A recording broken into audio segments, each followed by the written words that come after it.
Hello everyone. This week I received a really good question. Every question is a good question, but this one was especially good, I thought, so I'm going to answer it today. The question was, what's your opinion of horror films? And if we are inherently good, how do you explain people enjoying movies that are full of violence and gore? I want to first talk about adrenaline. If something scares us, the body immediately releases endorphins, dopamine, and norepinephrine. Cocaine, which has long been considered the most addictive substance on earth, does nothing more than flood the brain with dopamine. Norepinephrine, on the other hand, mimics the second most addictive drug on earth, which is speed. Our neurochemicals are not equal to those illicit drugs. In fact, they are significantly more powerful. The most common endorphin produced by the body is 100 times more powerful, thus more addictive, than morphine. We become addicted to our own neurochemicals, most especially because of how they make us feel. These chemicals exist in order to help us through a life-threatening emergency situation. They can provide powerful pain relief and a powerful burst of energy. It is not only the rush of adrenaline that we become addicted to, it is the wave of relief that we experience once the threat has passed. There are many points in a horror film when a person who is in extreme fear releases resistance, which is an intense experience. It is an extreme release that we experience when the brain's perceived threat has passed, for example when the credits roll or when a character reaches safety in the film. When the scene or movie ends, the muscles in your body relax, and this gives us a moment of release. This simulates stress reduction. It creates a sense of euphoria. This intense release is a kind of relief that most people who do not feel in their day-to-day lives can now have. The long-term effects of this addiction on the body can be just as detrimental as illegal drugs, and the withdrawal is also acute. If you were to live your life in a state of depression or ongoing stress, then experiencing a movie and that relief that happens when the endorphins are released would be the closest that you know to relief.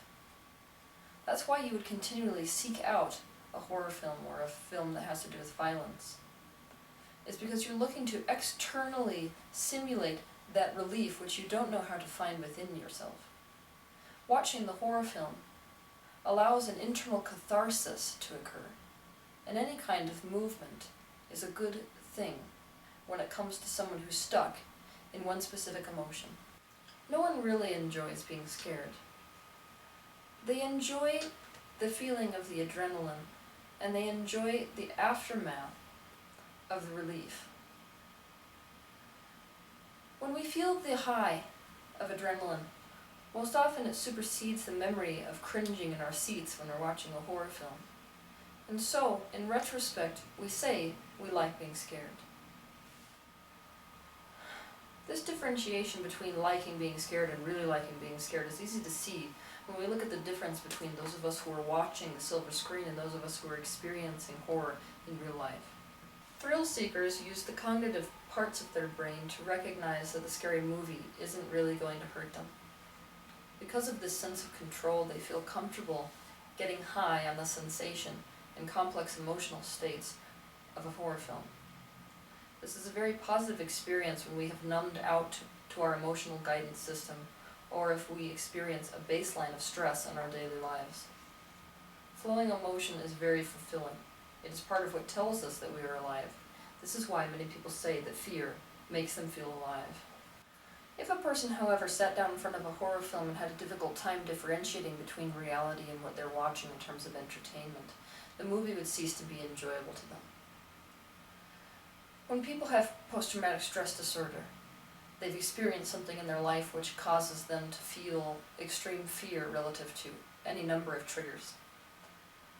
They experience entertainment as if it is really happening. They can't differentiate between what is happening in their reality or what's happening in a silver screen and an experience which they've had or could have.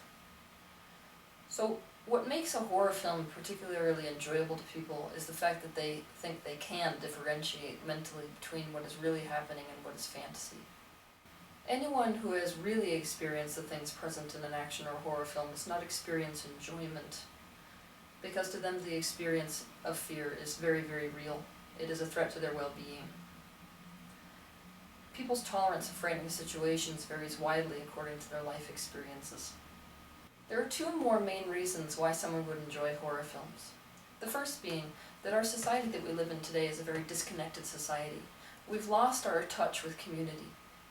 And when you're sitting in a horror film and you're screaming with the other audience members, you're sharing very private and very intense emotions with the people that you're sitting around. And this creates this feeling of connection with other people. So it's that connection with other people which is part of why we seek being scared. That's why there's a joke about if you really want to get close with someone that you're interested in, bring them to a horror flick. The next reason is that bravery adds to self-concept. For males in particular, part of what attracts them to horror movies, haunted houses, or other unsettling experiences is the ability to conquer something that seems threatening. Even though it poses no real harm, it gives them a sense of success and internal satisfaction. The fact that we can control fear with a remote or have dominion over it because it isn't real, like a haunted house, often causes us to feel powerful and better about ourselves. This attraction to bravery is also tied into our evolution. Being the creator-type beings whose intention in the physical dimension is to push the envelope, the human species is a novelty and intensity-seeking species. Homo sapiens were the only group of early hominids to emigrate over the entire world. Doing this entailed great risk, moving into certain less habitable areas of the globe, where meat was the only source of food during certain times of year, dictate that we had to adapt to begin eating meat. To do this, we needed to hunt in order to survive, and those who were more willing to take risks were likely to be more successful hunters. So a certain degree of risk-taking behavior, fueled by the promise of reward, is now an activated part of most humans' DNA. Adrenaline addiction is a form of escapism just like every other addiction. Adrenaline masks over the deeper feelings we have of disconnection, loss, and abandonment. So those of us that have these kinds of emotions and experiences which you haven't healed yet, seek adrenaline to mask those deeper emotions. We are running away and using the things which cause us to feel adrenaline as our excuse. While those people who find enjoyment in horror films are innately good people who are addicted to the sensations that those horror films and violent images cause them to feel, it is my personal opinion that this type of addiction is incredibly detrimental, not only to us as individuals, but to the world. Bringing violent perversion to life in a universe which is managed by the law of attraction is playing with fire. We are appalled by quote-unquote real events, such as the Colorado theater shooting this past July of 2012, but unwilling to understand that each and every person who walked into that theater that day was sitting down to watch a movie based on shooting, murder, and suspense. It is my opinion that until we stop drawing a line between entertainment and reality, where no line actually exists, we will be planting the seed of destruction in the pot that is to grow our future as a society. The purpose of horror films, or films full of violence, is to thrill people and to entertain them. But the idea of murder and torture as a means to thrill people emotionally is disturbing at best.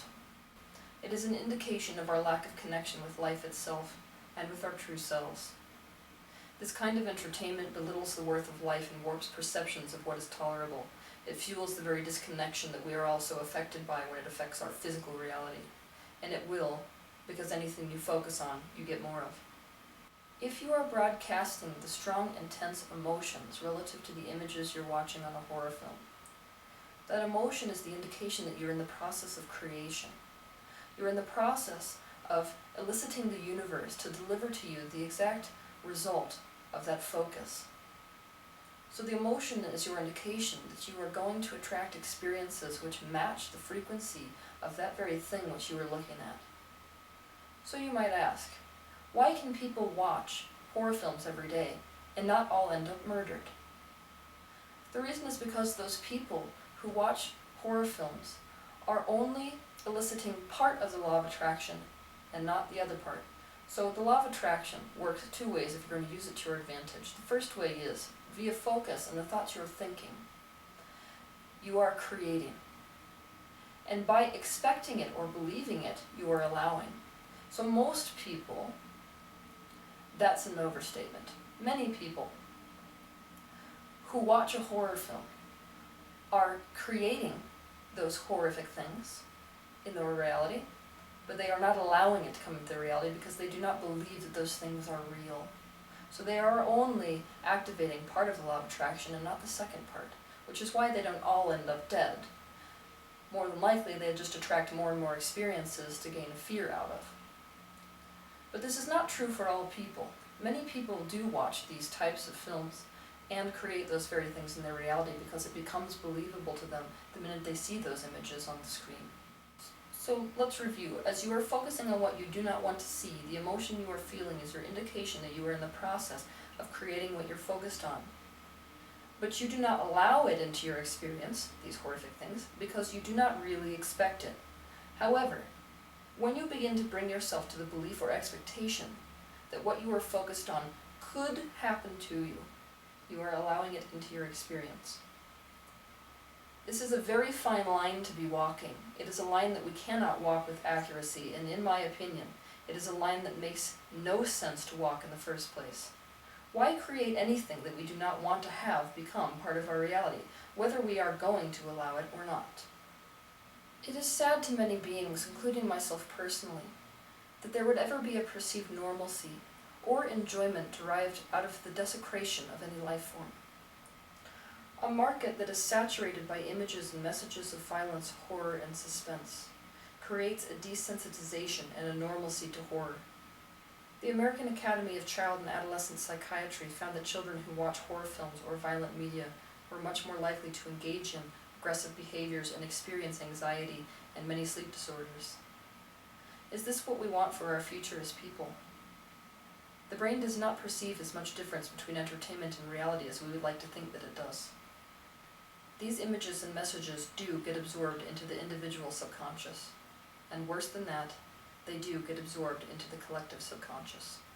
The thrill and adrenaline rush and subsequent relief that's created by horror films creates a positive association with the things that they're watching on the film. It creates a positive association between yourself and horror. And the problem with thrills is that the body acclimatizes. You need more and worse to get a high. Many of the serial murderers in the past attribute the beginning of their careers to entertainment in the form of horror films or sadomasochistic porn. There came a point where to get the same high they had to make the jump from fantasy to reality, which was the point at which they took their first victim. Those of us who are addicted to adrenaline can find new and much more fulfilling sources of the passion which we seek.